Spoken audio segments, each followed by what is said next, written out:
Philippines হাজার হাজার দ্বীপ নিয়ে গঠিত। কিছু দ্বীপ ছোট এবং জনশূন্য, আবার কিছু বিশাল যেখানে মিলিয়ন মিলিয়ন মানুষ বাস করে। এগুলোকে এমনকি মহাদেশও বলা হয়। এই পর্বে আমি ফিলিপিন্সের পাগলাটে রাজধানী থেকে বেরিয়ে আসব এবং প্রথমে গাড়িতে যাব, তারপর অন্য একটি দ্বীপে নৌকায় যাব। ফিলিপিন্সে এসে বুঝলাম এটা আমার জন্যই তৈরি। এটা স্বর্গ, যেখানে বাস করতে ইচ্ছে করে। দ্বীপে বিপদ প্রতিটি পদক্ষেপে অপেক্ষা করছে। হতে পারে কোনো একটা হাঙর এসে পড়ে যা পাগল হয়ে যায় এবং আক্রমণ করে। এমন হয় ওরে নারকেল থেকে মানুষের মধ্যে আঘাত লাগে হাঙরের থেকে। এটি মহামারীর আগে একটি অগ্নুৎপাত করেছিল আমাদের এখানে ইনফ্লুয়েঞ্জা পারমাণবিক। ফিলিপিন্সে সবকিছু সস্তা, কিন্তু সাদা লোকদের জন্য বিশেষ দাম। এক বোতল জিনের দাম 180 পেসো, 1 লিটার। 200 রুবলে গ্রুপে মজা করতে পারবে। যখন আমি ফিলিপিন্সের দিকে উঠছি, আমার ইউটিউব ইনস্টাগ্রামে সাবস্ক্রাইব করো। সব জায়গায় আমি Вова Карманов করা যাক।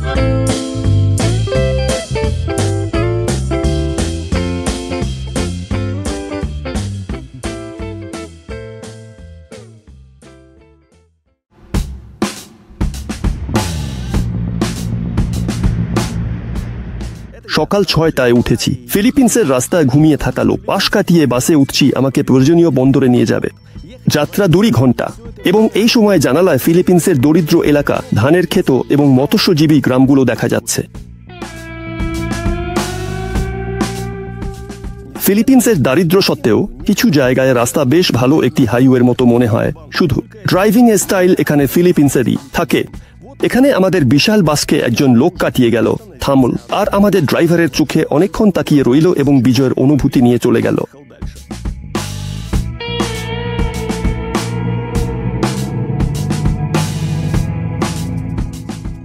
এখানে পুলিশ আমাদের থামিয়ে দিয়েছে। একজন কর্মকর্তা বাসের চারপাশ থেকে ছবি তুলেছে। বেশি অবাক হলাম যখন বাসের পাশের রাশিয়ান ভাষায় খবর পড়ছিল এবং কমেডি ক্লাব চালু করেছিল। বন্দরটি শহর বাতাঙ্গাসে অবস্থিত। কেমন একটি বিশাল ফিলিপিন্সের গ্রামে, যেখানে জরাজীর্ণ কুঁড়ে ঘর এবং আবর্জনা ও জঞ্জালের পাহাড়। যানবাহনে শুধু মিউটেন্সের মতো ট্রাইসাইকেল এবং জিপনি আছে, এবং বন্দরে পৌঁছানোর পর যাত্রীদের লাগেজে সাহায্য করার জন্য সাহায্যকারীরা ঝাঁপিয়ে পড়ে। তারা প্রতারণাকারী, যারা পরে তাদের সাহায্যের জন্য $2 দাবি করে। আরেকটি প্রতারণার ধরন হলো ফেরির টিকিট দ্বিগুণ দামে বিক্রি করা, যা কাউন্টারে পাওয়া যায়।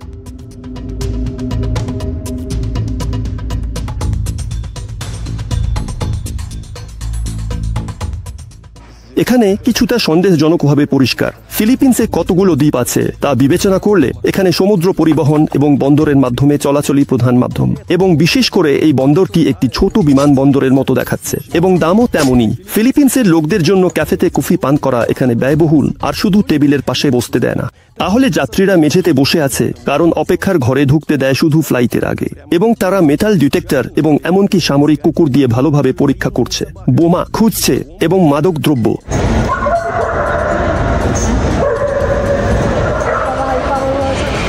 সতর্কতা আছে যে মজা করা উচিত নয়, বোমা থাকতে। এরকম কিছু ঘটনা ঘটে। এই নিরাপত্তা ব্যবস্থা আমাকে অবাক করে। চারপাশে বিশাল সংখ্যক কর্মচারী আছে। সর্বত্র মানুষের তালিকা সংগ্রহ করা হচ্ছে। আমি তৃতীয়বার নাম এবং পদবি লিখছি, কিন্তু পাসপোর্ট মিলিয়ে দেখছে না। পাশের মানুষের নাম, বিড়ালের নাম, যে কোনো নাম দাও, আর তারা এমনকি বুঝতেও পারবে না যে এটা কি ছিল।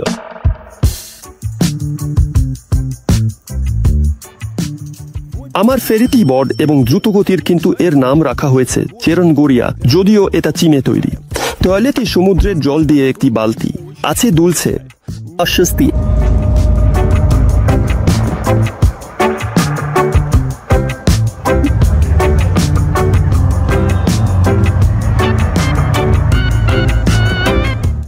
দ্বীপে পৌঁছানোর আগেই ফেরির কেবিনের পাগলাটে এয়ার কন্ডিশনারে মারা না যাওয়ার জন্য আমি বেশি সময় দেখে দাঁড়িয়ে থাকি। আরও বেশি, কারণ দ্বীপের কাছে পৌঁছালে সৈকত এবং অন্যান্য দৃশ্য দেখা যায়।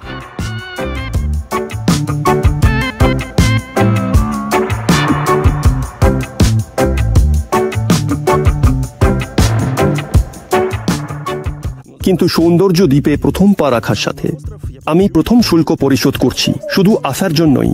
এখানে সঙ্গে সঙ্গে হোটেলের নিশ্চিতকৃত রিজার্ভেশন চাইছে, শুধু তাঁবুর সাথে বোধহয় ঢুকতে দিচ্ছে না।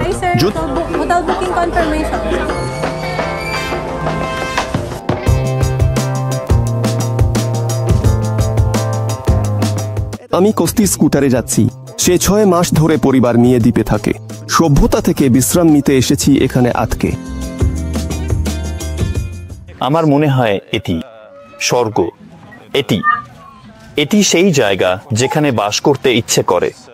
চাই যে তোমার সন্তান, তোমার স্ত্রী যেন ঘুরে বেড়ায়, বিশ্রাম নেয়, উপভোগ করে এই পানির শব্দের সাথে, সূর্যের আলো। তাদের নাম দাও, এখানে জীবন আছে, কিন্তু এলাকায় বিরক্তিকর হয়ে উঠতে পারে, তা অস্বীকার করছি না। সম্ভবত আধুনিক বিশ্বে অবস্থান পরিবর্তন করা উচিত। প্রত্যেকের জীবনের কোনো সময় সপ্তাহের দিনগুলো যেন নরক, আর ছুটির দিনগুলো যেন এলাকা। এটি আসলে কি? এটি বাস্তবতার সাথে আরো বেশি মিলছে। আমার অবশ্যই শুধু শুয়ে পড়তে এবং বিশ্রাম নিতে ইচ্ছে করছে। হ্যাঁ, কিছুই নেই, কিন্তু এখন তুমি বুঝতে পারবে। যখন আমি খুব দীর্ঘ সময় ধরে, কিছুটা সময় ধরে খুব চাপের মধ্যে কাজ করেছি, চাপের মধ্যে আমি এখানে এসেছি। আমি পিটার থেকে আমার হ্যামক নিয়ে এসেছি, 2টি পাম গাছের মধ্যে ঝুলিয়ে দিয়েছি, তারপর শুয়ে পড়লাম এবং বললাম, আচ্ছা, আমি আজ এখান থেকে উঠব না।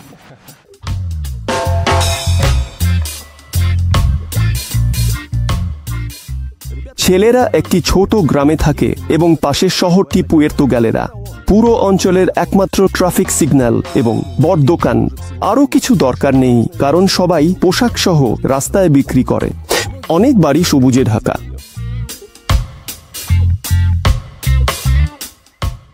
শহরের বাইরে আমরা একটি ক্যাফেতে ঢুকছি। উপসাগরের দৃশ্য দেখা যায়। সম্প্রতি 2টি ইয়েট ডুবে গেছে। এখানে তারা ফিরে শুয়ে আছে। ক্যাফেতে হাস্যোজ্জ্বল ফিলিপিনো মেয়েরা আছে যারা আমাদের নামগুলো উচ্চারণ করতে কষ্ট পায়।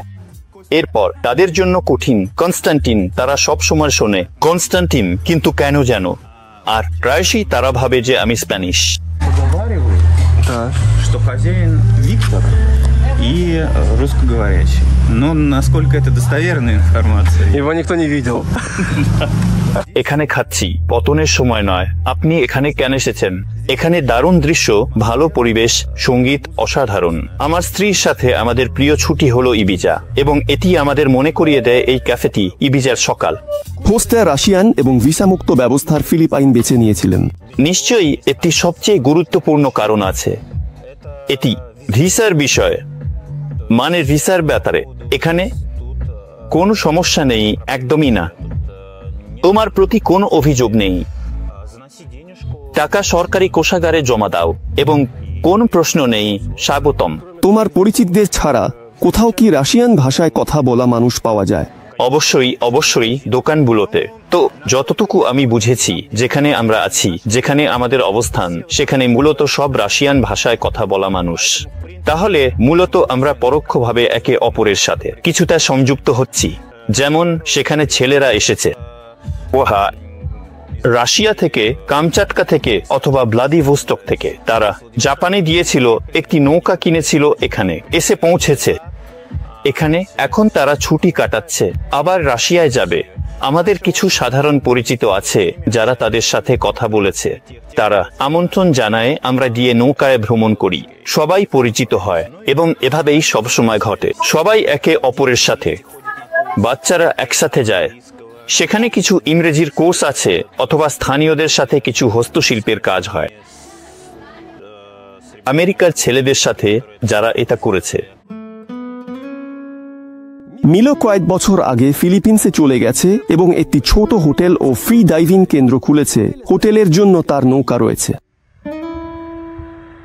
আমরা প্রথমে কেন্দ্রীয় আমেরিকার দিকে দেখেছিলাম, তারপর দক্ষিণ পূর্ব এশিয়ার দিকে, এবং দেশে বসবাস করে এবং কিছু চেষ্টা করে আমরা সিদ্ধান্তে পৌঁছেছি যে আমাদের জন্য সবচেয়ে উপযুক্ত হলো ফিলিপিন্স, কারণ এখানে আদর্শ জলগত জগৎ খুব সুন্দর, ফ্রি ডাইভিং এর জন্য খুব ভালো পরিস্থিতি এবং স্থলেও খুব সুন্দর। মানে উদাহরণস্বরূপ, যদি মিশরে খুব সুন্দর জলগত জগৎ থাকে কিন্তু উপরে মরুভূমি থাকে, আর যদি ভিয়েতনামে উদাহরণস্বরূপ ফল ও সবজি বেশি সস্তা হয় এবং উপরে সুন্দর দৃশ্য থাকে, তবে জলগত জগৎ অনেক পিছিয়ে পড়ে। এছাড়াও এখানে ইংরেজি ভাষা সরকারি সুবিধাজনক ভিসা নীতি। তাহলে এখানে আমরা রুশভাষী জনসংখ্যার উপর নির্ভর করার পরিকল্পনা করিনি। এভাবে হয়েছে যে বর্তমানে আমাদের অতিথিরা মূলত রুশ, কারণ অনেক মানুষ রাশিয়া থেকে চলে যাচ্ছে।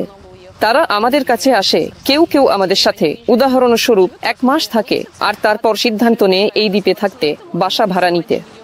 কোনো খালি ঘর নেই, আজ একটিও খালি ঘর নেই। আর কি? সব রুশ ভাষী। না, এই সপ্তাহে অনেক ছিল। কানাডা, আমেরিকা, অস্ট্রেলিয়া ছিল, প্রধানত রুশরাই। হ্যাঁ। А вы откуда? Из какого города? С Киева? Класс. Я из Кишинева, недалеко. У меня подруга из Приднестровья. Круто. আর বিড়াল বেশি কেন? এটা শুরু হয়েছিল যখন আমরা গ্রামে থাকতাম। বিড়ালগুলো, জেন তুমি যাও, মিউ মিউ করো না। জেন, জেন উঠো এবং খেতে যাও।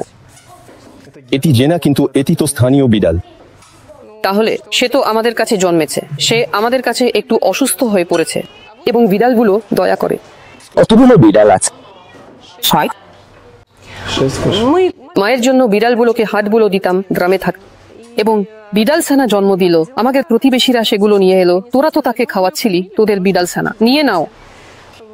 বাচ্চা থেকে একটি বিড়াল, বিড়াল আমরা তাকে বন্ধ। ফিলিপিনোরা বুঝতে পেরেছে যে আমরা বিড়ালদের প্রতি রাস্তা থেকে বিড়াল ছানা ফেলে দিল। আমরা তাদের ফেলে দিতে পারি।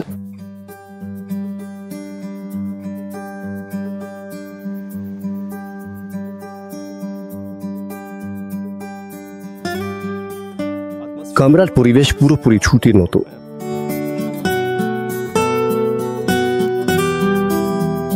অবশেষে ঢেউগুলো কত জোরে বাজছে।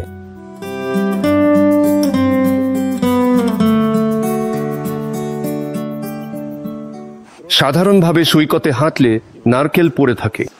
আমাদের এখানে আপেলগুলো যেমন কোথাও বাগানে সরতে, এখানে নারকেল গাছগুলো বাড়ে।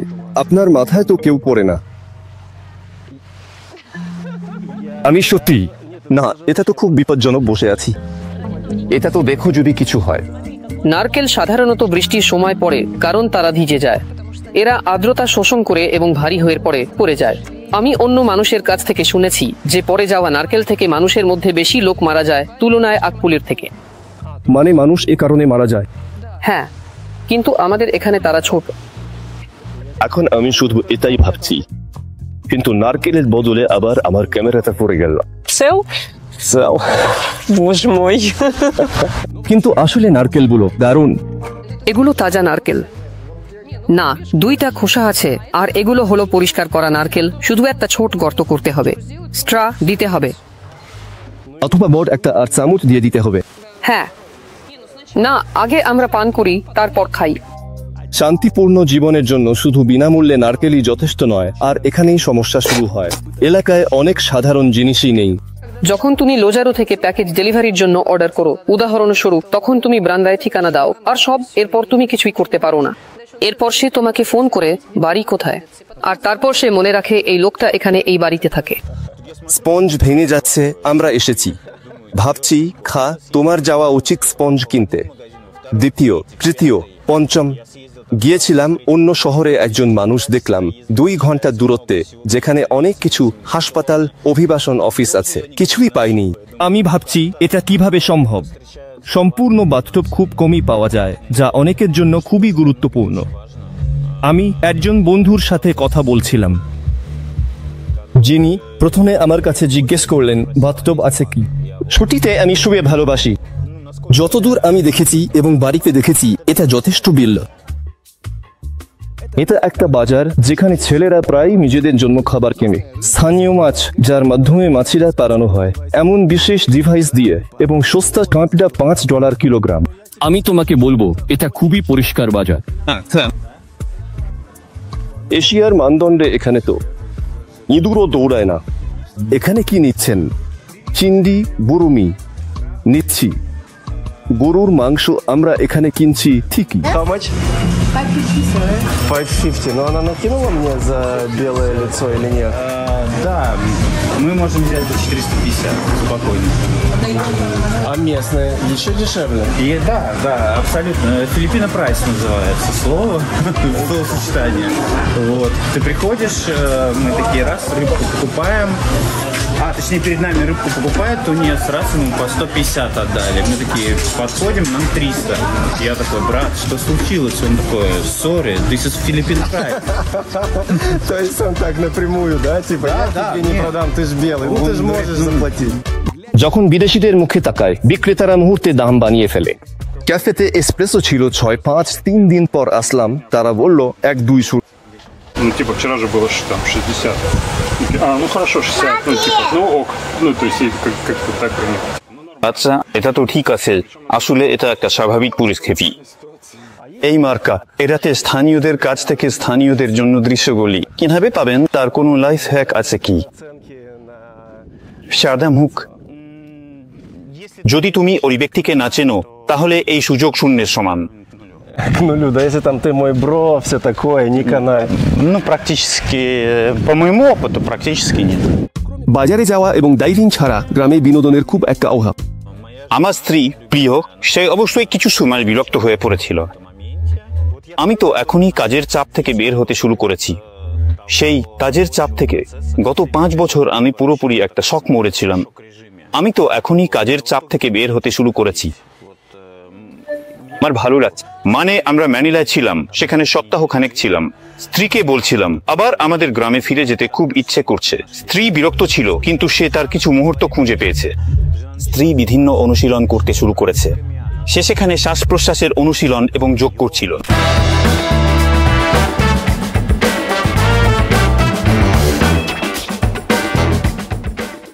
আমরা এলাকায় সবচেয়ে সৈকতে যাচ্ছি, রাস্তার ধারে হাঁস চড়ছে। বাজারে বিক্রেতারা তাদের সন্তানদের নিয়ে বিদেশিদের জন্য অপেক্ষা করছে।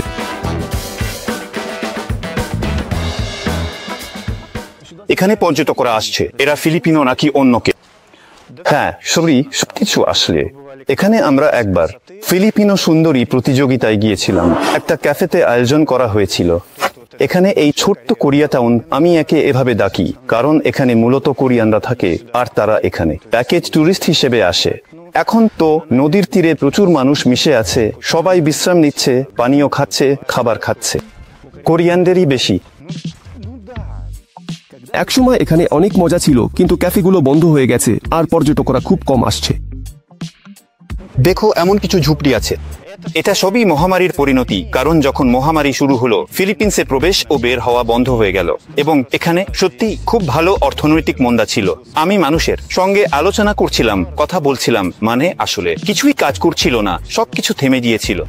ফিলিপিনোদের প্রধান কাজ এখানে মাছ ধরা, কিন্তু কিছু মানুষ পর্যটনের দিকে সরে যাচ্ছে। এই অঞ্চলে এমন একটি শহরও আছে যা বিকৃত প্রেমের জন্য বিখ্যাত। তারা পর্যটনের জন্য নিজেদের বদলেছে। এবারের কেউ হোটেলে কাজ করে, কেউ পুরনো পদ্ধতিতে মাছ। এবং সেই শহরে কিছু অংশ যৌনকর্মীদের। এরতা গ্যালারিতে 2টি পর্যটক স্থান আছে, একটি হোয়াইট বিচ সৈকত রয়েছে এবং দ্বিতীয়টি এটি সাবান, যেখানে অনেক ডাইভিং সেন্টার এবং বিভিন্ন বার আছে। রাতের ক্লাবও আছে মনে হয়। আমরা সেখানে প্রথম মাসটা পাশের গ্রামে কাটিয়েছিলাম, কিন্তু আমাদের সেখানে খুব একটা ভালো লাগেনি। মানে সেখানে খুব সুন্দর এবং শান্ত, কিন্তু আমাদের জন্য এটা উপযুক্ত নয়। আমি ইতিমধ্যেই ফিলিপিন্সের পদ্ধতি সম্পর্কে জানলাম। আমাদের এখানে সুন্দর একটি দ্বীপ আছে, এর খুব সুন্দর রিলিফ আছে। এটি যেন অনুভূমিকভাবে কাটা উপকূলগুলো উপদ্বীপের মতো এবং উল্লম্বভাবে এমন সুন্দর উঁচু পর্বতগুলোর সাথে। এই সুন্দর জায়গাগুলোতে ধনী ফিলিপিনোরা কুটির বানিয়েছে। সাধারণ মানুষের জন্য সেখানে পৌঁছানো সম্ভব নয়। সেখানে ঝোপের মধ্যে একটি হেলিকপ্টার ল্যান্ডিং প্যাড আছে। এখানে মাঝে মাঝে মালিকরা ইয়েতে এসে পৌঁছান বা হেলিকপ্টারে উড়ে আসেন। কিন্তু যা আমার ভালো লাগে, তারা সৈকতটি ঘেরাও করেনি। সৈকতটি জনসাধারণের। একটি পথ আছে যার মাধ্যমে হাঁটা যায়।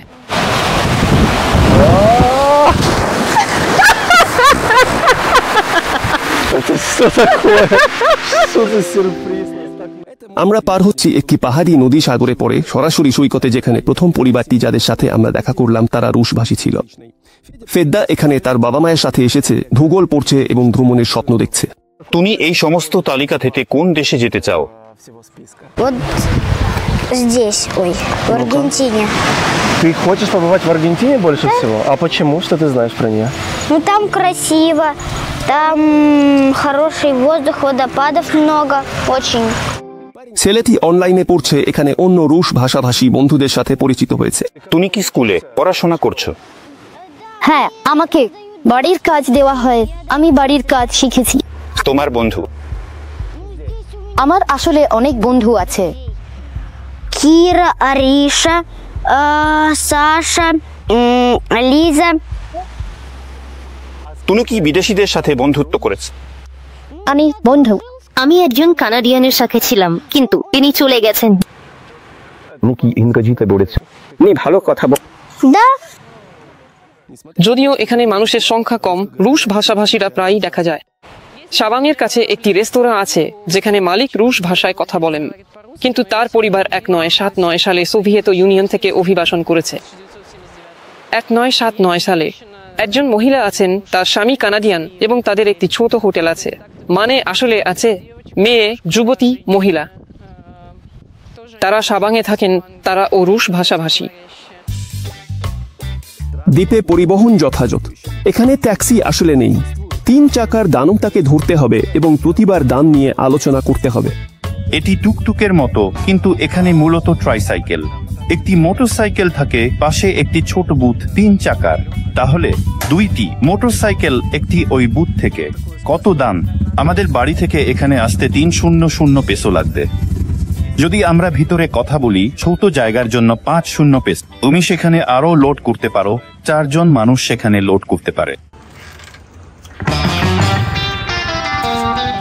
ট্রাইসাইকেলে কিছু রোমান্টিক এবং দারুণ আছে। আমি একটি ট্রাইসাইকেলে গ্রামে সফলিকে যাচ্ছি।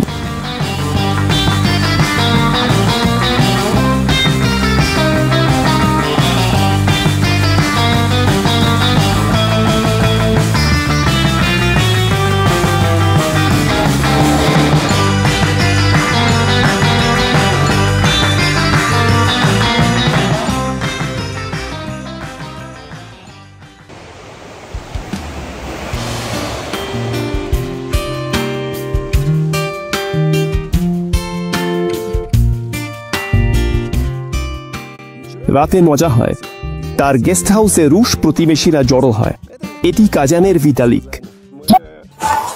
আমরা স্বাদ নেওয়া শুরু করছি। আমাদের কাছে বেগুনের সঙ্গে গরম সালাদ আছে। ও ফিলিপিনো, এটি অঙ্কুরিত কিছু মটর ও মেশিন। এটা ঠিক এমন ভাবে দরকার আছে। আর কিছু মনে পড়ছে মটর। এটি আমরা গতকাল জল দিয়ে ভিজিয়েছিলাম এবং আজ এটি ইতিমধ্যে অঙ্কুরিত হয়েছে। শশা, কিছু রেডিও অ্যাক্টিভ বিশাল শশা গাছে। তাহলে আপনি কি প্রতিদিন আসার পরিকল্পনা করছেন?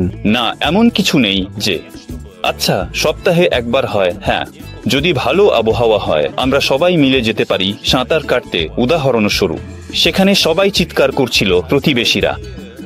যখন বৃষ্টি হচ্ছিল আমরা দুঃখিত হয়ে বসেছিলাম, বিরক্ত হচ্ছিলাম, কিছু ভাবছিলাম। তাসের খেলা। আচ্ছা, রিদমটা তো ফিলিপিনোই। নিশ্চিতভাবে ফিলিপিনো সময় নিশ্চিতভাবে এমন একটি রুটিনে ফিরে আসা কঠিন হবে, যেমন উদাহরণস্বরূপ পিটার্সবার্গে বা মস্কোতে। কিন্তু কিছু মানুষ আছেন যারা এখানে মানিয়ে নিতে পারছেন না। তারা আগের মতোই উন্মাদভাবে জীবনযাপন করতে থাকেন। আমার বন্ধু সম্প্রতি এসেছে। এখনো সে কোনো এক রুটিনে আছে। মানে সে এখানে কোথাও 2 সপ্তাহ ধরে আছে। সে এমন কিছু করতে হবে, কাজ করতে হবে, কিছু না কিছু করতে হবে। আর আমি তাকে বলি সবকিছু ভালো, শান্ত থাকো। এতে ফিলিপাইন কিছু হবে দরকার, সব করব। কিছু করতে পারিনি, তাতে সমস্যা নেই। আমরা শুধু এসেছি, আমরা সেখানে রেস্তোরাঁয়, হোয়াইট বিচে আরো কিছু। এমন অবস্থায় ছিল। রাতে পান করলাম, সকালে সাঁতার কাটলাম। তুমি তো এমন ভাবে জানি না শীতে এভাবে থাকতে পারবে না, তাই না? এটা তো ছুটি নয়। এক সময় তুমি বুঝতে পারো এবং ধীরে ধীরে নিজেকে নতুন করে গড়ে তুলতে শুরু করো। বেটি, তুমি কি খাচ্ছ? চাচা ভোভাকে বলো। নারকেল জ্যাম টেস্ট করছি। বিভিন্ন ধরনের নিয়ে আলোচনা করেছি। 5 ধরনের ভিন্ন ভিন্ন নারকেল জ্যাম। এটি একটি শক্তি সোজা সফট ফিলিপিন্স থেকে। গ্রামটি ছোট কিন্তু আন্তর্জাতিক। এটি একটি মিনি প্রতিষ্ঠান। জাপানিরা খুলেছে, ইউরোপীয়রাও আছে। আমাদের প্রতিবেশী, আমাদের জার্মান বন্ধুদের সবাই একত্রিত হয়ে। Hello, gentlemen. How are you? Very good. Very good. Каждый вечер идут пивасик пьют. Собираются. সবাই বন্ধুত্বপূর্ণ। এখানে একজন চাচা আছেন, তার কাছে একদম ফ্যাশনেবল মোটরসাইকেল আছে। তিনি এখানে মোটরসাইকেল চালিয়ে শোরগোল করতে ভালোবাসেন। গ্রামের একটি বিশাল বাস্কেটবল মাঠ আছে। ফিলিপিন্সে এটা পবিত্র স্থান। ফিলিপিন্সবাসীরা বাস্কেটবল এবং বিলিয়ার্ড খেলে। তাদের সব জায়গায় আছে জানি না। এখানে ভলিবল, কিছু মেয়েরা সিস্টেমের বিরুদ্ধে খেলছে, ভলিবল খেলছে। হ্যাঁ, এখানে হচ্ছে, জানি না মানে এখানে বিয়ে কিছু ধর্মীয় সভা, সব বিয়ে খ্রিস্টান এবং পার্টি সভা হয়। এখানে শহরের দিন উদযাপন হচ্ছিল, আসলে এই দ্বীপের চ্যাম্পিয়নশিপ কিনা, মানে ডিসেম্বর মাসে তারা সকাল 1:00 থেকে রাত 1:00 পর্যন্ত সমর্থনকারী গ্রুপের সাথে থাকে, যেখানে প্রতিটি গ্রাম, এমনকি পাহাড়ে কিছুটা অনুরূপ আছে, সেখানে কোথাও দাঁড়িয়ে থাকা বাধ্যতামূলক নয়। এই বড় বাড়িতে একসাথে কয়েকটি রুশভাষী পরিবার বাস করে, এর মধ্যে আন্নার পরিবারও রয়েছে। তিনি একজন অনলাইন মনোবিদ, ইউরোপ ও রাশিয়ার ক্লায়েন্টের সাথে ফিলিপিন্সের দ্বীপ থেকে সরাসরি কাজ করেন। তাহলে এটা এমন, জানি না, আমাদের জন্য 2টি শোবার ঘরের একটি সাধারণ ব্যবস্থা। এখানে একটি শোবার ঘর এবং একটি কাজের এলাকা, এটা এবং শিশুদের ঘর এবং শিশুদের ঘর। তাহলে 2,000 পেসো, মানে এই ঘরটার জন্য এই লিভিং রুম, রান্নাঘর সহ। আচ্ছা, সেখানে আরো একটি টয়লেট, বাথরুম এবং একটি ধোয়ার ঘর আছে কাপড় শুকানোর জন্য। এখানে কতটা হবে? 7-0 বর্গমিটার। 80 такое что? Ну где-то так, да. এটা আপনারা এয়ার কন্ডিশনার? হ্যাঁ, দেখুন, সত্যি আমরা একবারও ব্যবহার করিনি, কারণ এখানে দারুণ আবহাওয়া আছে। তুলনা করলে জানি না, থাইল্যান্ড, ভিয়েতনাম, অন্যান্য এশিয়ান দেশের সাথে এখানে খুব আরামদায়ক তাপমাত্রা, দিনের ও রাতের মধ্যে পার্থক্য 10 ডিগ্রি।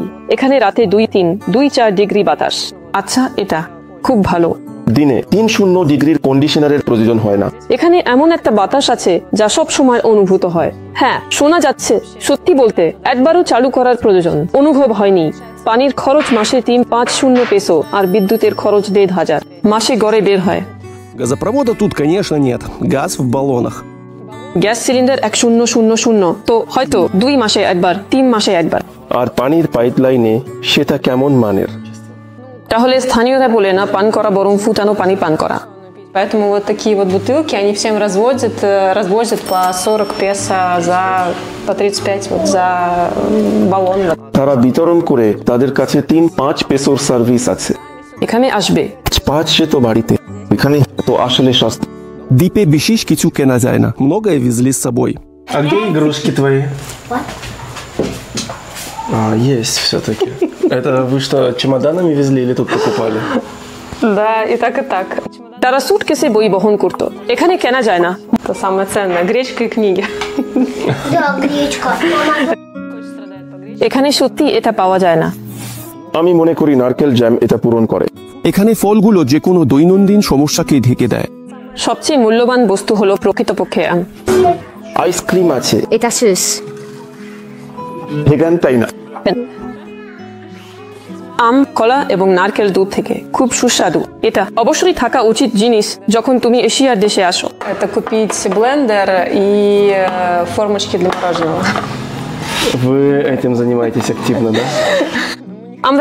আমরা জানতাম না যে আমরা এখানে এতদিন থাকবো, এবং প্রথম মাসে টাকা খরচ করতে চাইনি, কিন্তু বুঝতে পারলাম যে 2 সপ্তাহ থাকার পরেই এটি ইতিমধ্যে লাভজনক হয়ে উঠছে। কলা, নারকেল দুধ এবং আম। Кокосовое молоко и чиа. মস্কোতে যা দাম আমি জানি না, সেখানে প্রায় 300 রুবেল 1 কাপের জন্য। এখানে তাহলে এই রকম একটি প্যাকেট চিয়া 100 পেসো। এখানে বড় একটি দুধের প্যাকেট চিয়া সুস্বাদু স্বাদ। হ্যাঁ, তুমি 2 দিনের জন্য সূচি কিনতে হয়তো তোমার সাথে।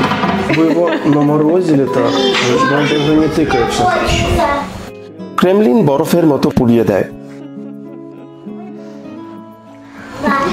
Не, ну вкусная, главное натуральная.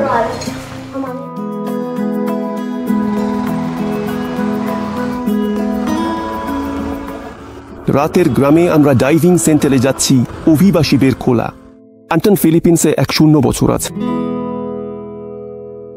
লাইব্রেরি প্রাথমিকভাবে এলোমেলো, বাছাইটা বেশ ভালোই হলো। আর আমি তো আইনজীবী হিসেবেও পড়াশোনা করেছি, আর আমি অনেক দিন ধরে কাজ করেছি একটি বিনিয়োগ কোম্পানির অফিসে।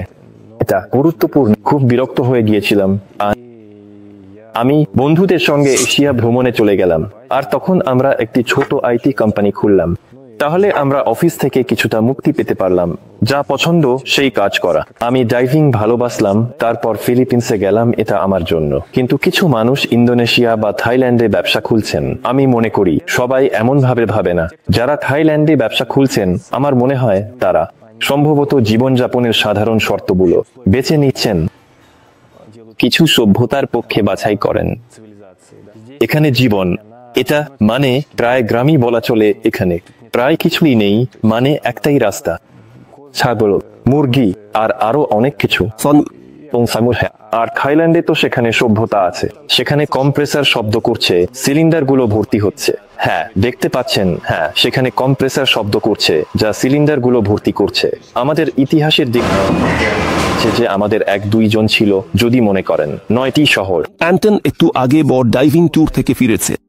ফিলিপিন্স, এখানে ফিলিপিন্সে ডাইভিং এর জন্য সবচেয়ে জনপ্রিয় স্থানগুলো চিহ্নিত করা হয়েছে। মানে আমরা এখন পোর্টো গ্যালারিতে আছি, এটা মিন্ডোরার একটি দ্বীপ। এই সিজন থেকে আমরা অ্যাপো রিফে যাত্রা শুরু করতে যাচ্ছি। এটা মিন্ডোরার অন্যদিক। এটা কঠিন যাত্রা, সেখানে তাঁবুতে থাকতে হবে, সেখানে মোবাইল সিগন্যাল নেই, এটা সমুদ্রের মাঝখানে একটি রিফ। আমরা এখন সেখানে ব্যবস্থা করতে যাচ্ছি। সেখানে যেন সভ্যতা নেই। বিপরীতে সেখানে আসলে কিছুই নেই। সেখানে একজন মানুষ থাকে যে ডাইভারদের পরীক্ষা করে যারা ডুব দিতে আসে। তিনি তাদের থেকে কিছু টাকা নেন এবং সিলিন্ডারগুলো ভর্তি করেন। এটা আসলে সংরক্ষিত এলাকা যেখানে আমরা কয়েকদিনের মধ্যে যাব। এটি সবচেয়ে চিত্তাকর্ষক। Это его получается 3D схема, карта. То есть это все риф, а на поверхности только такая вот верхушка. В открытом море практически, да. То есть надо знать, где он расположен. Но в последнее время очень много акул здесь развелось. Мы вот погружались на прошлой неделе и 5 দিনে 3 বার আমরা দেখা করেছি। তুমি কি সত্যি হাঙর দেখেছো? হ্যাঁ, অনেক হাঙর দেখেছি। তারা আক্রমণাত্মক নয়। আসলে হাঙরগুলো খুব একটা আক্রমণাত্মক নয়। সাদা হাঙর মানুষকে আক্রমণ করতে পারে, কিন্তু স্থানীয় রিফের হাঙরগুলো সাধারণত বোকাদের থেকে ভয় পায়। কিন্তু এই হাঙরগুলো আক্রমণাত্মক হয়ে যায়। হয়তো এমন একটি হাঙর আছে যা একটু পাগল হয়ে যায় এবং আক্রমণ করে। হ্যাঁ, এমন ঘটনা ঘটে, যেমন আপনার মাথায় কিছু পড়ে যেতে পারে, আর আমি জানি না। কুকুরগুলো পাগল হতে পারে এবং সব কুকুর খারাপ নয়। আসলে ভয়ের কিছু নেই। এটি ডাইভারের জন্য একটি বড় সৌভাগ্য যদি সে সেখানে পৌঁছে এবং এমন কিছু দেখতে পায় যা বিশেষভাবে পৃথিবীর প্রান্তে শুধু দেখার জন্য বা ক্যামেরায় ধারণ করার জন্য, কিন্তু সেখানে রক্ত নেই যেমন সিনেমায় দেখা যায়। সিনেমায় যেমন নেই ঠিক তেমনই হাঙরের উপস্থিতিতে কিছু নিরাপত্তা ব্যবস্থা আছে যা মেনে চলা উচিত, কিন্তু সিনেমায় সবকিছু একটু বাড়িয়ে বলা হয়। পানির নিচে বিপদ শুধু হাঙরের নয়, এই অঞ্চলে শক্তিশালী স্রোত। এবং এমনও হয়েছে যে আমরা কিছু পরিস্থিতিতে পড়েছি যখন দলের জন্য পানির নিচে খুব কঠিন হয়ে পড়েছিল। এটা ভয়ঙ্কর। আর যখন সেখানে গভীরতায় টেনে নিয়ে যাচ্ছিল, তখন সব সময়ই ভালোভাবে শেষ হতো। এটা বলা হয় ওয়াশিং মেশিন। যখন তুমি কিছুই পূর্বাভাস দিতে পারো না, তুমি পূর্বাভাস দিতে পারো না। হ্যাঁ, তুমি বুঝতে পারো না। প্রথমে তোমার সামনে ছিল বিপরীত স্রোত, তারপর ছিল পাশের স্রোত, তারপর আবার ঊর্ধ্বমুখী স্রোত। আকর্ষণীয় অভিজ্ঞ ডাইভারদের জন্য এই ধরনের আকর্ষণগুলো খুবই মজার। রিফগুলো গ্রান্তির পাশে অবস্থিত। До ближайшего сколько в метрах? 50-30. Ну то есть вот пешком. ফ্রি ডাইভিং, স্নরকেলিং এর মধ্যে পার্থক্য। রসিকতা আছে, ফ্রি ডাইভিং হলো উন্নত স্নরকেলিং। স্নরকেলিং পৃষ্ঠে আর ফ্রি ডাইভিং আমি 6-5 মিটার দুধ দিতে পছন্দ করি। যেমন 5 মাছ বাতাস শুধু সেইটাই ওজন করে তোমার ফুসফুসে। আচ্ছা, সেখানে মিনিটের ব্যাপার নিচে এবং উপরে। জানি তার ম্যাক্স 6-5। সে শান্তভাবে রিফে যেতে পারে। সে এখন পানির নিচে শিকার আকৃষ্ট হয়েছে স্পারফিশিং, এবং সে গভীরতায় শিকার করতে পারে। 2-0-3-0। এমন একটি খেলাধুলার জন্য জটিল সরঞ্জাম প্রয়োজন যা ইউক্রেন থেকে আনা হয়েছে। ইউক্রেনে আপনার কাছে কিভাবে এলো এমন একটি পণ্য? আমরা ডুবি প্রশিক্ষণ নিই। আমরা এখানে একটি দড়ি বেঁধে রাখি আমাদের জন্য বড় ফ্লোট। এখানে দড়ি মিটে দড়িগুলো ওজন এফকা টানানো হয়েছে। আমরা এর পাশে ডুববি গভীর প্রশিক্ষণ নিচ্ছি। বইগুলো টুবে ফ্রি, ইউক্রেনে তৈরি হয়, বিশ্বের সেরা বই। আমি এখন সেগুলোকে জায়গায় রেখেছি। অস্ট্রেলিয়া, আমেরিকা, ক্যাটাগোনিয়ার কোথায় আসলে কেন জন্য? কারণ তারা সেরা তার সাথে চুক্তি করেছে। Мы их дилеры на Филиппинах. Made in Ukraine. এখানে একটি অনন্য ম্যাক্রো বিশ্ব আছে, এই সব ছোট কেঁচো। ম্যাক্রো বিশ্বে ছবি তোলায় আগ্রহী ফটোগ্রাফাররা অক্সিজেন সিলিন্ডার নিয়ে ডুব দেন। তারা ডুব দিয়ে সবকিছু মনোযোগ দিয়ে পর্যবেক্ষণ করেন। এটা কেউ লুকিয়ে আছে, তাই না? এটা কুল মাছ। এটা বিশাল মাছের ব্যাঙ। হ্যাঁ, এটা এখানে দেখো, আর এর একটা পাখনা। এটা এভাবে লুকিয়ে থাকে। ফিলিপাইনে সবসময় সতর্ক থাকতে হয়, শুধু সমুদ্রে নয়, স্থলেও। ভলকানো বিস্ফোরণের ঘটনা প্যান্ডেমির আগে ঘটেছিল। এটা কোথাও ছিল ফেব্রুয়ারি, সম্ভবত 2020 সালের। সেই দ্বীপে একটি হ্রদ আছে, হ্রদে একটি দ্বীপ আছে, দ্বীপে একটি হ্রদ আছে, হ্রদে একটি পাথর আছে, আর এটা হলো ভলকানো। করা ব্যাপার। মাত্রোস্কা কেমন? হ্যাঁ, এবং এটা বিস্ফোরিত হয়েছিল আমাদের এখানে একদম মাশরুমের মতো, যেমন এখানে দেখা যাচ্ছে। তুমি যখন সৈকতে বের হও, মাশরুমটি বেরিয়ে আছে আকাশের অর্ধেক জুড়ে, কিন্তু তখন থেকে এটি মাঝে মাঝে জাগ্রত হয়। এটি আর তেমন ভাবে বিস্ফোরিত হয়নি, কিন্তু কখনো কখনো, যেমন গতকাল সূর্যাস্ত খুব অদ্ভুত দেখাচ্ছিল, কারণ সারা আকাশ ধোঁয়ায় ঢাকা ছিল, এবং আমি মনে করি এটা আবার হচ্ছে। কাল আমাদের দিকে কিছুই পাত্তা দেয়নি কিছু একটা বাতাসে। মানে সে আজ এমন কিছু একটা ফেলে দিতে পারে। হ্যাঁ, আমাদের এমন দিন থাকে যখন দ্বীপগুলো স্পষ্ট দেখা যায়। এটা হলো বটান্ডাস, তুমি একটু আগে দেখেছো, এটা দেখা যায়। এবং গতকাল এই দ্বীপটি দেখা যাচ্ছিল না, স্রেফ একটি সাদা মিউসিয়া ছিল। আহো, ভয় পাওয়ার কিছু নেই। এখন তো তুরস্কের পর সব ভলকানো জেগে উঠছে। কিন্তু এটা আমাদের থেকে অনেক দূরে। আসলে আমি সম্প্রতি দেখেছি কিভাবে এই সব টেকটনিক প্লেটগুলো কাজ করে। লুপিনগুলো ইউরেশিয়ান এবং প্রশান্ত মহাসাগরের সংযোগস্থলে আছে, কিন্তু তাদের একটি ছোট টেকটনিক প্লেট আছে এবং আমরা তার মাঝখানে আছি। মোটের উপর 4 বছরে আমি একাধিকবার ভূমিকম্প অনুভব করেছি। তাহলে বাড়িটি কাঁপছে, বিছানাটি দুলছে। আচ্ছা, কিছুই অপরাধমূলক নয়। ফিলিপিন্সে ভূমিকম্পের কারণে অন্ততপক্ষে কোনো ক্ষতির কথা আমি শুনিনি। স্বামী ফিলিপিন্সের সমুদ্রের তল নিয়ে গবেষণা করছিল। আমরা স্কুলের জন্য লক্ষ্য অনুযায়ী একটি স্থান খুঁজছিলাম। ফ্রি ডাইভিং মানে আমাদের জন্য অবারিত গভীরতা থাকা দরকার, যাতে শক্তিশালী স্রোত না হয়। আমরা সুনামি, আগ্নেয়গিরি, শীতকালীন বসন্তের দৃষ্টিকোণ থেকে দেখছিলাম।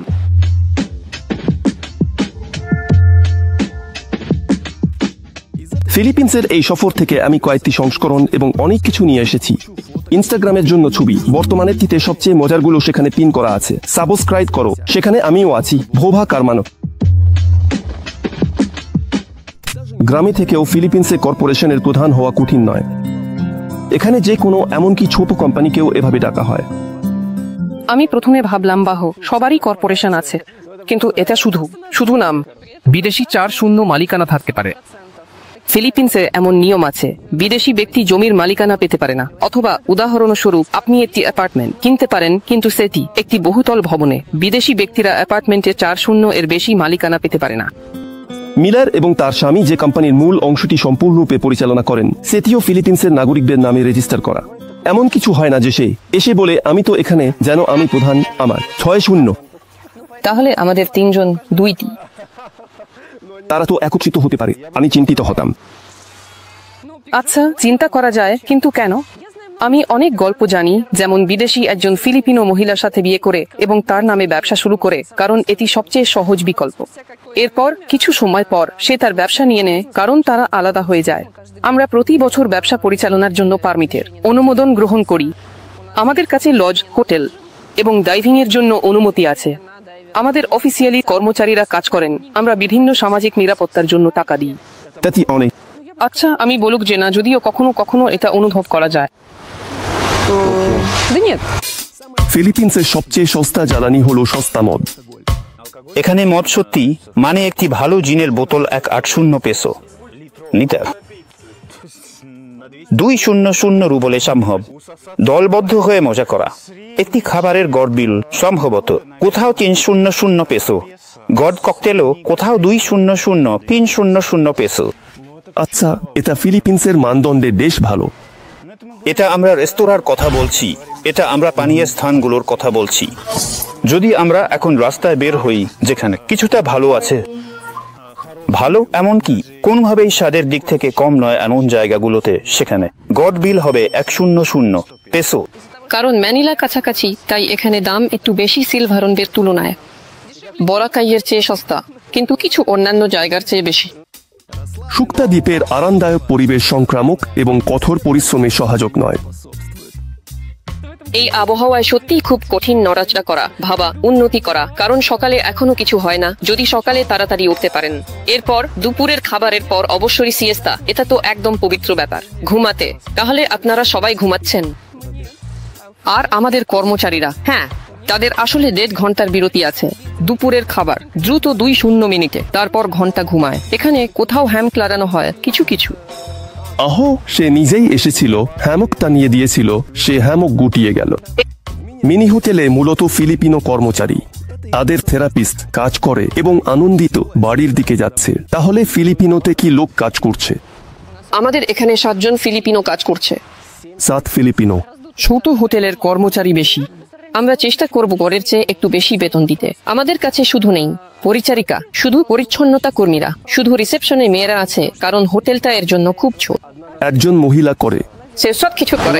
আমি এটা যুক্তিসঙ্গত মনে করি। তাহলে তার বেতন একটু বেশি। গোট বেতন শিফটের জন্য $1.2 দেশ। আমাদের মেয়েরা কর্মচারীরা ফিলিপিনো খাবার রান্না করে। তাহলে নাস্তা, দুপুর খাবার এবং রাতের খাবার সবই খাওয়া যায়। তাদের অনেক খাবার আছে, খুব সুস্বাদু, কারণ পেলমেনি বানাতে জানে।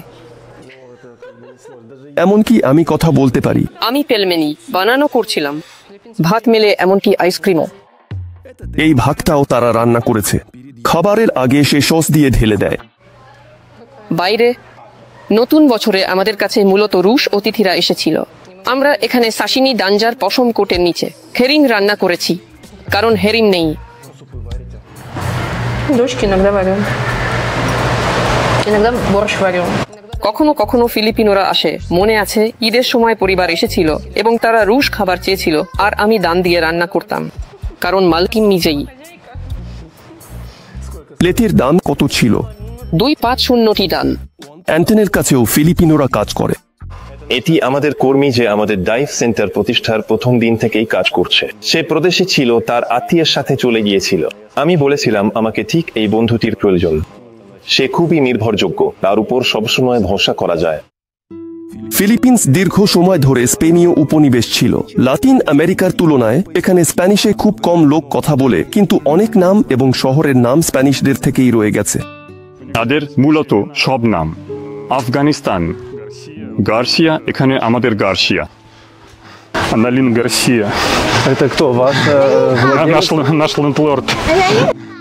সে কি ফিলিপিনো? সে ফিলিপিনো, কিন্তু তাদের সবকিছু দেখা যাচ্ছে। স্প্যানিশ নাম। আর কোস্টিয়া দ্বীপে ফিলিপিনো দন্ত চিকিৎসকের কাছে যায়।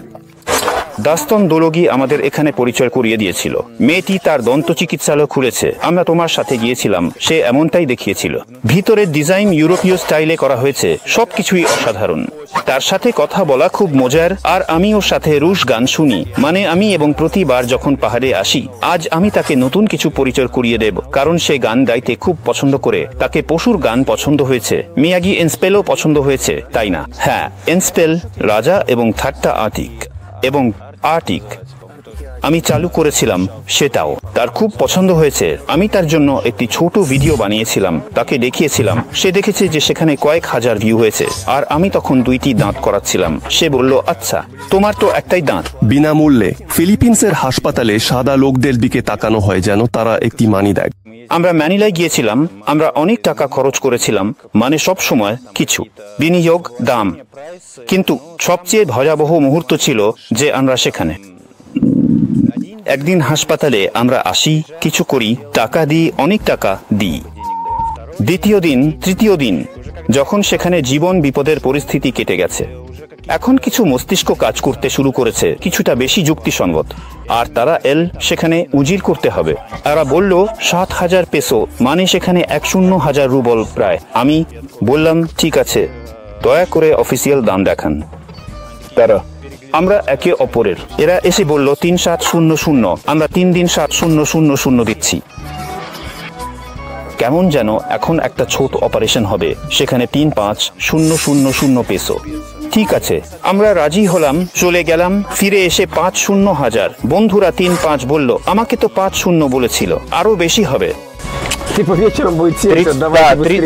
3,5 আমরা কিছু করতে পারবো না, আপনি শুধু প্রত্যাখ্যান করতে পারেন। কিছু ক্ষেত্রে তুমি প্রত্যাখ্যান করতে পারবে না। কাকবে তাক অপারেশনের পর তারা বলছে আরো কিছু টাকা দিতে হবে।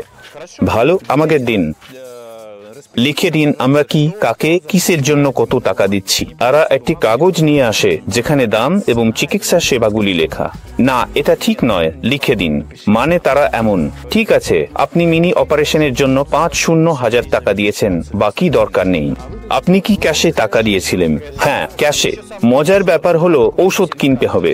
ঔষধগুলো শুধু আমাদের কাছে হাসপাতালে আছে।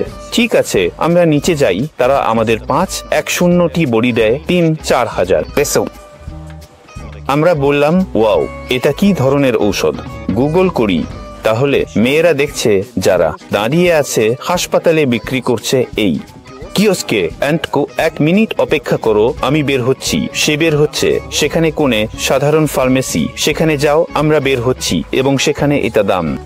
আচ্ছা, সেখানে ১০০০ পেসো, মানে ২ থেকে ৩ গুণ সস্তা। এটা ফিলিপাইনের একটি নেতিবাচক অভিজ্ঞতা। যতটা আমি ফিলিপাইনকে ভালোবাসি, এটা আমার জন্য একদম এমন একটি অমলিন ছাপ। মোটামুটি দ্বীপে পুরো পরিবার নিয়ে আসা হয় এবং একসময় শিশুদের স্থানীয় স্কুল ও শিশু সদনে দিতে হয়। এখন আমরা এখানে শিশুকে শিশু সদনে দিতে চাই, কারণ ছেলেরা তাকে শিশু সদনে নিয়ে গেছে। মনে হচ্ছে সবকিছু ঠিক আছে, সবাই পছন্দ করেছে। মিলার একটি মেয়ে আছে যে দ্বীপে তার বন্ধুদের সাথে মজা করছে। আমি আমাদের শিশুদের শৈশব কিভাবে কাটছে তা দেখে ঈর্ষা করি, কারণ তারা সারাদিন। আমার মেয়ে রাশিয়ার স্কুলে পড়াশোনা করছে অনলাইনে। তার সপ্তাহে ৩ দিন ক্লাস হয়। বিকেলে ৩টা থেকে ৬টা পর্যন্ত সে পড়াশোনা করে। অন্য দিনগুলোতে সে বাড়ির কাজ করে, আর বাকি সময় তারা এখানে দৌড়ায়। তাহলে তারা সালাস বানাচ্ছে, তারা মাথা কাঁচ ফ্লোয়াট করছে। মিলার মেয়ে মূলত রুশ ভাষায় কথা বলা শিশুদের সাথে যোগাযোগ করে ইংরেজিতেও কথা বলা শুরু করেছে। যখন আমরা এখানে এসেছিলাম, মেয়ে প্রায় ইংরেজিতে কথা বলতো না, এবং আমরা গ্রামে এক মহিলার সাথে কথা হয়েছে যার ইংরেজি ভালো। তিনি একজন শিক্ষিকা। তিনি আমাদের কাছে সপ্তাহে ৩ দিন ২ ঘন্টা আসতেন, এবং লিজা ১ মাসের মধ্যে কথা বলা শুরু করলো এবং অনুশীলন করলো। হোটেলে আমি কর্মচারীর মেয়ের সাথে রিসেপশনে খেলছিলাম। তারা তার সাথে শুধু ইংরেজিতে কথা বলে, এবং লিজার ১ বছরে ইংরেজিতে তার স্বাধীন কথোপকথন হয়েছে। এবং গত বছর আমাদের কাছে অনেক কিছু হয়েছে। প্রায় মে মাস থেকে আমাদের এখানে শুধুমাত্র রুশ শিশু রয়েছে, তাই এখন আমাদের ইংরেজি কিছুটা দুর্বল হয়ে পড়েছে। মিলার যে স্থানীয় স্কুলে শিশুকে দিয়েছিল সেখানে পড়াশোনা খুব সহজ মনে হলো। উদাহরণস্বরূপ, স্বামী মেয়ের জন্য সমীকরণ এঁকেছে। কিছু সহজ, যেমন জানি না x+2 = 8, x এর মান কি। আমাদের ফিলিপিনো কর্মচারীরা মিমো যখন পাশ দিয়ে যাচ্ছিল তখন এমন চোখ করে বলল, মিলার কোন ক্লাসে? আমরা বলছি প্রথমে। তারা বলে, আর আমাদের এখানে সম্ভবত এটা শুধু হাই স্কুলে এমন সিদ্ধান্ত নেয়। আচ্ছা, এটা একটা গ্রামীণ স্কুল। আমি মনে করি সম্ভবত ম্যানিলায় বিভিন্ন স্কুল এবং সম্ভবত এমন আন্তর্জাতিক স্কুল আছে যেখানে উচ্চতর শিক্ষার মান, কিন্তু আমরা গ্রামে থাকি। কলা হলুদ রঙের আনান। সকালবেলা পাত্র থেকে ধোয়া ভুলবেন না। যখন মহামারী শুরু হলো, স্কুলগুলো বন্ধ হয়ে গেল এবং বাড়িতে কপি দেওয়া হচ্ছিল, এবং সপ্তাহে একবার স্কুলে আসা দরকার ছিল আগেরটি জমা দিতে এবং নতুনটি নিতে, এবং এই সবই বিষয়ের উপর। কারণ যদিও আমি ফিলিপিন্সে আসার আগে পড়েছিলাম যে ইংরেজিতে শিক্ষা হয় বড় শহরগুলোতে অথবা আন্তর্জাতিক স্কুলগুলোতে। গ্রামে তারা প্রাথমিক বিদ্যালয় টোয়ালক শেখায়। আমাদের কর্মী লিজাকে এই কাজগুলো করতে সাহায্য করছিল। আমি পাশে বসেছিলাম, দেখছিলাম। আমি এটা কয়েক মাস দেখেছি। তারপর সিদ্ধান্ত নিলাম, চল আমরা রাশিয়ান স্কুলে যাই অনলাইনে। ইভানের মেয়ে সাশা এখানে ব্যক্তিগত টিউটরদের কাছে যায়। এটি কেলি, একজন তরুণ ফিলিপিনো মেয়ে যে অতিথি বাড়ির সাধারণ এলাকায় শিশুদের ইংরেজি শেখাচ্ছে। আপনি এখন ইংরেজিতে যাচ্ছেন, তাই না? হ্যাঁ, আপনি ইংরেজি পড়বেন। মেয়েটির নাম কেলি। তার বাবা ইউরোপীয় আর সে ফিলিপিনো। তার ইংরেজি জানা বেশ ভালো। এখন ক্লাসের দাম 150 পেসো। এখানে সম্ভবত শিশুদের জন্য তেমন কোনো অবকাঠামো নেই। এখানে মায়েরা সমস্যায় পড়েন যে শিশুদের কোথায় রাখবেন। এখানে একটি বেসরকারি কলেজ আছে, শিশুদের নিয়ে যাওয়া যায় দিনে 3 ঘন্টা। 4 বছর থেকে আমার মনে হয় আমরা সেখানে 2 সপ্তাহ গিয়েছিলাম। 2 সপ্তাহ গিয়েছিলাম। শিক্ষণের দিন 150 পেসো। স্কুলে গিয়েছিলাম সোজা ও হ্যাঁ, ফিলিপিনো শিশুদের সাথে। Русская девочка, одна с Англии, там, по-моему, кореец. এটি ইংল্যান্ডের স্কুল, সেখানে স্থানীয় শিশুদের জন্য আছে। এটি একটি বেসরকারি পেইড কলেজ। এখানে একটি বিনামূল্যে স্কুল আছে। গ্রামের শেষে গ্রামে একটি বিনামূল্যে স্কুল আছে, বিদেশিদের জন্য খোলা। মডেল এটা সম্ভব নয়, কারণ এটি রাষ্ট্রকে প্রভাবিত করে এবং এটি শর্ত সাপেক্ষ। তারা শিশুদের নিতে পারে, কিন্তু আইনগত সমস্যা হতে পারে, কারণ বিদেশি যদি করদাতাদের টাকায় পড়াশোনা করে তাহলে শর্তে সংঘাত সৃষ্টি করে এবং ডিপোর্টেশনের ঝুঁকিতে পড়তে পারে। ফিলিপিন্সের দূরবর্তী অঞ্চলে জীবনযাত্রা জটিলতা, মানুষ বাড়িতে ফিরে তাড়াহুড়ো করছেন না। বাড়িতে ফিরে ফিরছেন না, অবশ্যই আমি তার জন্য খুব মিস করছি। বলো সম্ভবত প্রথম বছর যখন আমরা একসাথে থাকতাম। Меня через полгода начало очень сильно тянуть домой, березки, тополя. আমি রাশিয়ায় গিয়েছিলাম, 2 মাস কাটিয়েছিলাম। আমি ফিলিপিন্সে আসার পর এমন কিছু ছিল না। সৈকত, সমুদ্র এবং নারিকেল, এটা পুরোপুরি বাউন্টির বিজ্ঞাপনের মতো বসবাস করা এবং আনন্দিত হওয়া অনেক গৃহস্থালীর সমস্যার সমাধান করতে হয়। আমি আমার ক্লান্ত ফিলিপিনো মোটরসাইকেলে বসে পড়ি এবং এই দূরবর্তী দ্বীপ থেকে চলে যাই। আর তুমি আমার ইউটিউব এবং ইনস্টাগ্রামে সাবস্ক্রাইব করো যাতে নতুন পর্বগুলো মিস না করো। আমি সব জায়গায়। বিদায়।